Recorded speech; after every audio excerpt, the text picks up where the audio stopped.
Welcome to ARD classes. Hello students, कैसे हो आप सब। तो आज के इस वीडियो के अंदर हम बात करने वाले हैं कि एसबीआई पीओ कैसे बने। एसबीआई पीओ बनने के लिए क्या क्या करना पड़ेगा, how to become an SBI PO, कौन कौन सा एग्जाम देना है, क्या चीजें हैं, उन सब के बारे में डिस्कशन करेंगे। तो आज का जो वीडियो है बेसिकली वो है proper how to become an SBI PO. तो सबसे पहले बात करते हैं क्वालिफिकेशन के बारे में बात करेंगे। उसके बाद हम बात करेंगे एज लिमिट क्या होती है। उसके बारे में हम बात करेंगे एग्जाम पैटर्न क्या होता है, क्या क्या सब्जेक्ट्स आते हैं, ठीक है। उसके बाद सिलेबस क्या होता है और कट ऑफ क्या जाती है उसके बारे में भी बात करेंगे, और सैलरी क्या होती है एंड प्रिपरेशन स्ट्रेटजी क्या क्या होनी चाहिए, इन सब के बारे में इस वीडियो के अंदर हम बात करने वाले हैं। तो चलिए शुरुआत करते हैं इस वीडियो की। तो फर्स्ट सबसे पहले बात करते हैं क्वालिफिकेशन के बारे में। एजुकेशनल क्वालिफिकेशन क्या क्या होनी चाहिए। बेसिकली यहाँ पे क्या लिखा हुआ है, candidate applying for the SBI PO exam should have a bachelors degree from a recognised university. मतलब कहने का मतलब है कि आपके पास एक ग्रेजुएशन की डिग्री होनी चाहिए, उसमें मार्क्स कुछ भी हो मतलब नहीं है, लेकिन वो पासिंग होने चाहिए। पासिंग मार्क्स से अबव मार्क्स होने चाहिए, चाहे आपका थर्ड डिवीजन बना, सेकंड डिवीजन बना, फर्स्ट डिवीजन बना, आप एसबीआई पीओ का एग्जाम दे सकते हो। और वो जो यूनिवर्सिटी है वो रिकॉग्नाइज्ड यूनिवर्सिटी होनी चाहिए। इन शॉर्ट हम बोल सकते हैं भारत सरकार द्वारा मान्यता प्राप्त यूनिवर्सिटी होनी चाहिए। Applicants may also apply provisionally if they are in the final year। मतलब कहने का मतलब है जो बच्चे फाइनल ईयर में है ना, और इंटरव्यू तक अगर उनकी डिग्री उनके हाथ में आ जाती है तब तो वो पीओ का एग्जाम दे सकते हैं, ठीक है। चलिए आगे बात करते हैं एज लिमिट की। भाई एग्जाम की एज क्या है, लाइक कौन सी एज से कौन सी एज तक का बच्चा एग्जाम दे सकता है। तो इसकी एज लिमिट है 21 ईयर से लेके 30 ईयर्स तक के कैंडिडेट्स एग्जाम को दे सकते हैं। और इसमें एज रिलैक्शन भी है, एससी एसटी के लिए कुछ एज रिलैक्सेशन भी है 5 साल तक का। तो बेसिकली जनरल कैटेगरी वालों को ये फोकस करना है कि 21 से लेके 30 साल तक वो एग्जाम दे सकते हैं, उसके बाद एग्जाम नहीं दे सकते हैं। तो एज लिमिट हो गई, क्वालिफिकेशन हो गई। अब बात करते हैं एग्जाम पैटर्न के बारे में कि सर एग्जाम किस तरीके से होगा। तो सबसे पहले एग्जाम होगा आपका एक प्रीलिम्स एग्जाम, ठीक है। ये सबसे पहला एग्जाम होगा। जब आप इस एग्जाम को पास करोगे तो आपका एक अगला एग्जाम होगा जो है मेंस का एग्जाम। जब आप मेंस का एग्जाम पास करोगे तब आपका होगा इंटरव्यू। ये तीनों स्टेप में जब आप क्लियर कर जाओगे तो आप बन जाओगे एसबीआई पीओ। चलिए बात करते हैं प्रीलिम्स एग्जाम के बारे में कि सर प्रीलिम्स एग्जाम होता क्या है, क्या क्या सब्जेक्ट आते हैं इसके अंदर। तो सबसे पहले बात करते हैं प्रीलिम्स एग्जाम के अंदर 3 सब्जेक्ट होते हैं। इंग्लिश लैंग्वेज होती है, क्वांटिटेटिव एप्टीट्यूड होता है और रीजनेबिलिटी होती है। और क्वेश्चन टोटल 100 क्वेश्चन होते हैं, 100 मार्क्स होते हैं और 60 मिनट्स होते हैं। लेकिन जो टाइमिंग होती है इसमें सेक्शनल वाइज टाइमिंग होती है। कहने का मतलब इंग्लिश लैंग्वेज आपका पहला पेपर रहने वाला है तो वो 30 नंबर के 30 सवाल आएंगे, लेकिन 20 मिनट की टाइमिंग रहेगी। जैसे ही 20 मिनट कंप्लीट हुए नेक्स्ट सेक्शन पे चला जाएगा। नेक्स्ट सेक्शन क्या है, क्वांटिटेटिव एप्टीट्यूड है।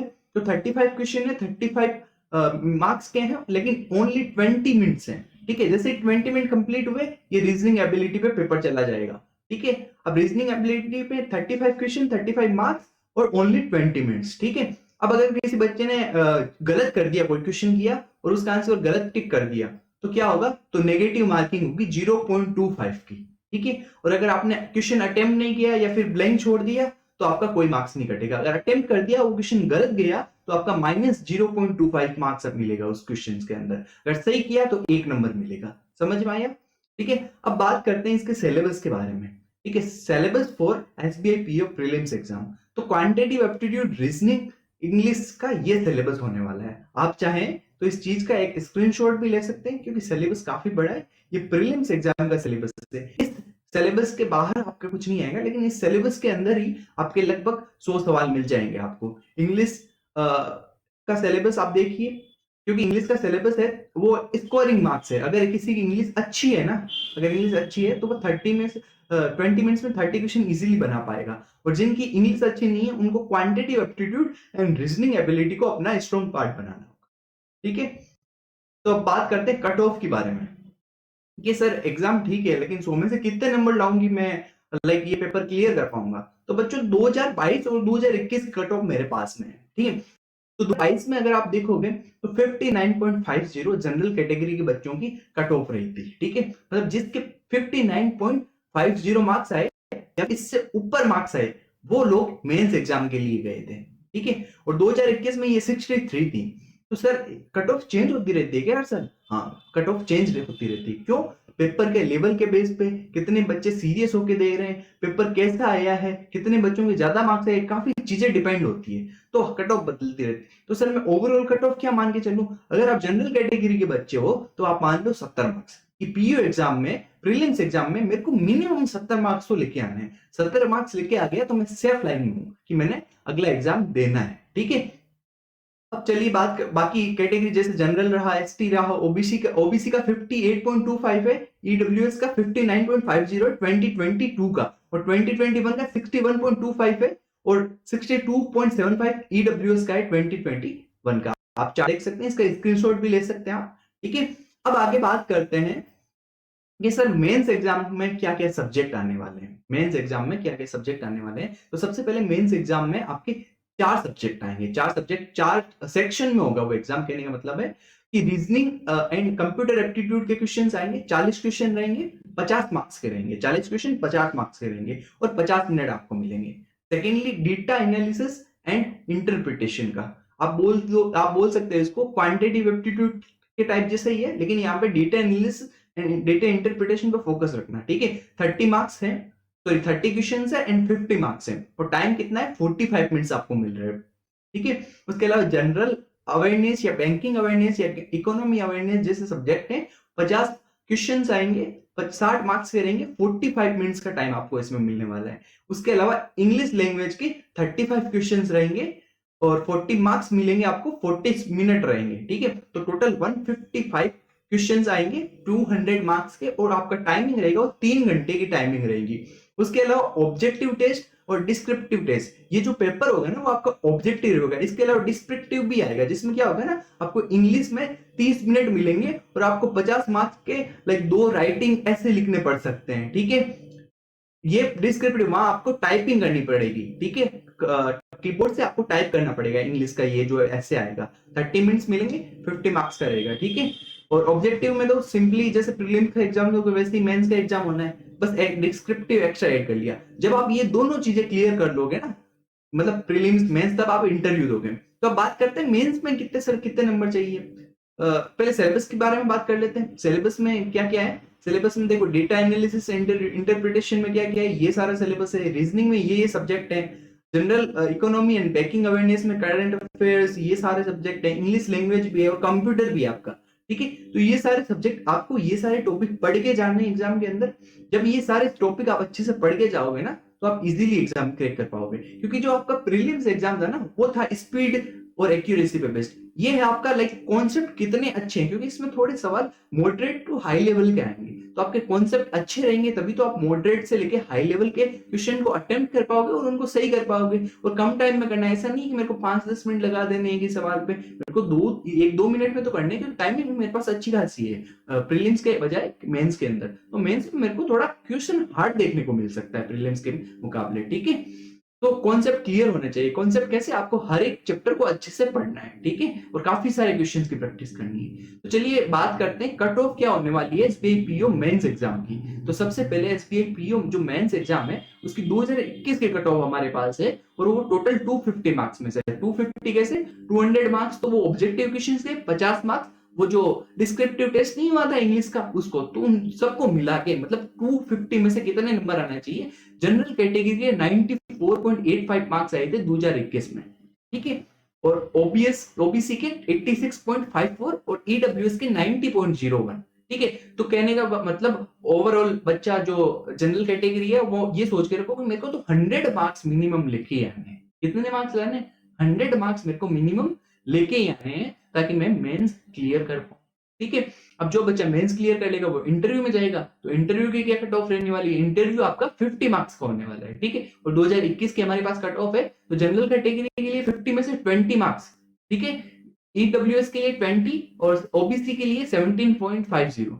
तो मान लो इंटरव्यू में आपको 50% मार्क्स लगभग मिल जाए तो आप सेफ जोन में रहोगे। 50% मार्क्स मिल गए तो आप सेफ जोन में हो, आपका इंटरव्यू भी क्लियर हो गया। और ये जब सारी चीजें क्लियर हो जाएगी तो आप बन जाओगे एसबीआई पीओ। तो सर एसबीआई पीओ बन गए। अब जब एसबीआई पीओ बन गए तो आपको क्या मिलेगी? अच्छी अच्छी सैलरी मिलेगी। तो सर हमारी सैलरी क्या आने वाली है? चाहिए, हमको कितने पैसे मिलेंगे सर वो तो बताओ, इतनी मेहनत के बाद कुछ अच्छा पैसा तो मिलना चाहिए। तो हाँ जरूर मिलेगा। तो देखिए आपकी जो सैलरी होती है ना, जो बेसिक पे है पीओ का, वो क्या है 41,960 विद 4 एडवांस इंक्रीमेंट। आपके 4 इंक्रीमेंट ऑलरेडी एड होके आए हैं बेसिक पे में, ठीक है। तो कोई बच्चा बोलेगा सर मेरे को ये बेसिक, ये एचआरए, ये सब कुछ नहीं समझना, मेरे को आप बताओ कि मेरे को मोटा मोटा महीने का कितना रुपया मिल सकता है। देखो लास्ट में क्या लाइन लिखी है, the maximum basic salary will be 63,840। आपको 63,840 रुपए मैक्सिमम मिल सकता है, ठीक है। और तो आपको इन हैंड कितना 50 से 60,000 मिल सकता है स्टार्टिंग में, क्योंकि आपका जो प्रोबेशन टाइम होगा वो 2 साल का होगा उस हिसाब से, ठीक है। तो 50 से 60 और यहाँ पे मैक्सिमम बेसिक सैलरी 68,840 रुपए हो सकती है, ठीक है। चलिए बात करते हैं आगे के बारे में कि सर प्रिपरेशन स्ट्रेटजी कैसे लो। कि सर आपने बता दिया इतना सब कुछ, थोड़ा हेल्प कर दो, स्ट्रेटजी बता दो कि मैं कैसे इस एग्जाम को क्रैक करूं। मेरे को ये एग्जाम क्रैक करना है, मेरे को पीओ बनना है, मेरे को गवर्नमेंट जॉब चाहिए, मेरे अपने घर वालों को कुछ गिफ्ट देना है, मेरे को गवर्नमेंट जॉब कर लेनी, काफी कुछ होगा आपके माइंड में कि करना कैसे यार इसको। एग्जाम तो काफी बच्चे देते होंगे, हाँ काफी बच्चे देते हैं, 10 से 15 लाख फॉर्म फिल होते हैं ना एसबीआई पीओ के। तो 10 से 15 लाख बच्चों में से आप कुछ हजारों बच्चों में से कैसे आ पाओगे, दिस इज द फैक्ट। तो उसके लिए आपको स्ट्रेटेजी बनानी पड़ेगी। मैं क्या बोलता हूँ, मैं आपको ये बोलता हूँ कि आपने ये वीडियो देखा तो आज आप क्या करो, कहीं पे भी जाओ एक मॉक टेस्ट लगाओ। सर क्या बोल रहे हो, बिना पढ़े मॉक टेस्ट? हाँ एग्जैक्टली। आज आप कहीं पे भी जाओ और बिना पढ़े एक मॉक टेस्ट लगाओ। जिससे क्या होगा, आपके जो भी मार्क्स आएंगे, जो भी आएगा कुछ, आपको एक तो सिलेबस का आइडिया लग जाएगा, किस टाइप के क्वेश्चन आ रहे हैं उसका आइडिया लग जाएगा। तीसरा, आपको किस किस टॉपिक पे फोकस करना है, आपका क्या क्या है, सब कुछ आपको एक मॉक टेस्ट से पता चल जाएगा। फिर आप क्या करो, सिलेबस स्टार्ट करो। पहले तो आपको मॉक टेस्ट देना है, फिर क्या करना है आपको, कंप्लीट सिलेबस करना है। सिलेबस करने के साथ साथ क्या करना है, 50 से 100 क्वेश्चन हर एक टॉपिक के लगाना है। सिलेबस ऐसा नहीं है टॉपिक पढ़ लिया काम हो गया, नहीं नहीं नहीं, आपको 50 से लेके 100 क्वेश्चंस अटेम्प्ट करने हर एक टॉपिक के, तब जाके कोई मजा आएगा, ठीक है। उसके बाद क्या है, टॉपिक वाइज टेस्ट देने हैं आपको, टॉपिक वाइज टेस्ट दो आप, सेक्शन वाइज टेस्ट दो, पूरे सेक्शन क्वांटिटेटिव एप्टीट्यूड का टेस्ट दे दिया, इंग्लिश का टेस्ट दे दिया, उसके अलावा फुल मॉक टेस्ट दो। और इसके साथ साथ आप क्या करो, एक मेंस के भी जो मेंस के सब्जेक्ट है ना, जैसे कंप्यूटर हो गया, जनरल स्टडीज हो गया, उनको भी पढ़ना स्टार्ट कर दो, क्योंकि मेंस के टाइम आपको इतना ज्यादा टाइम नहीं मिलना है, तो मेंस को भी अभी से ही पढ़ना स्टार्ट करना पड़ेगा, ठीक है। और एनालिसिस करो खुद को कि भाई मैंने जब पहली बार बिना पढ़े मॉक टेस्ट दिया था तब मेरे कितने मार्क्स आए थे, और अब मेरे को पढ़े हुए 15 दिन हो गए हैं और अब मैं मॉक टेस्ट दे रहा हूँ, तो क्या मैं इंप्रूव कर रहा हूँ कि नहीं कर रहा हूँ, मेरी 15 दिन की पढ़ाई में कुछ इंप्रूवमेंट आया है कि नहीं आया है। फिर 15 दिन बाद एक और मॉक टेस्ट दो, फिर देखो कि पहले मॉक टेस्ट में और इस थर्ड वाले मॉक टेस्ट में क्या फर्क है, और सेकंड थर्ड में क्या फर्क है, इंप्रूवेशन नजर आ रहा है कि नहीं आ रहा है। अगर आपको इंप्रूवेशन नजर आ रहा है तो आप सही बात पे हो, अगर नहीं नजर आ रहा है तो कहीं ना कहीं आप कुछ गड़बड़ कर रहे हो। तो उस गड़बड़ को ही सुधारना है हमें, उस मिस्टेक को सुधार लिया ना तो एसबीआई पीओ की जॉब आपकी 100% होके रहेगी, ठीक है। क्योंकि एग्जाम में गलतियां नहीं करनी है, एग्जाम से पहले आपको हजारों गलतियां करनी है, लेकिन उन गलतियों से सीखना है और उस सीख को एग्जाम में हेल्प लेना है एज ए हथियार के रूप में, ताकि आप एग्जाम में कोई गलती ना कर पाओ और आपकी ड्रीम जॉब, आपकी एक सरकारी नौकरी एसबीआई पीओ में आपका सिलेक्शन हो पाए, ठीक है। इसके लिए मेहनत तो आपको ही करनी पड़ेगी, पढ़ना आपको पड़ेगा। एक टीचर क्या कर सकता है, आपको टॉपिक समझा सकता है, लेकिन उसकी प्रैक्टिस करना, अपनी स्पीड इंक्रीज करना, वो सब कुछ आपके हाथ में रहने वाला है। तो ये आप पे डिपेंड करता है कि आप किस तरीके से अपनी प्रिपरेशन करते हो, ठीक है। तो अब तक के लिए वीडियो में बने रहने के लिए आपका बहुत बहुत धन्यवाद। फोकस आप अपनी स्पीड पे और एक्यूरेसी पे करिएगा, ठीक है। और आपको ये वीडियो अच्छा लगा तो अपने दोस्तों के साथ शेयर करिए, उनको बताइए एसबीआई पीओ कैसे बन सकते हो, ठीक है। और अपने दोस्तों के साथ वीडियो शेयर करिए।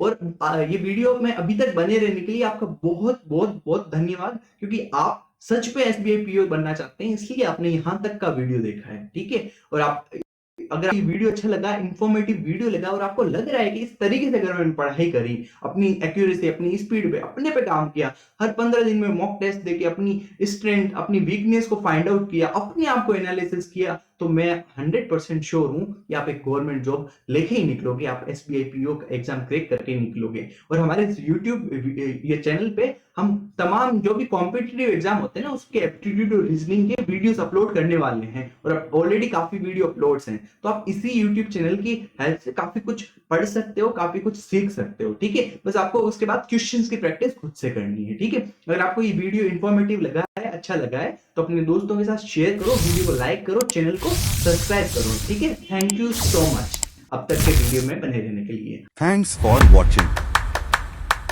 Like, share and subscribe ARD classes.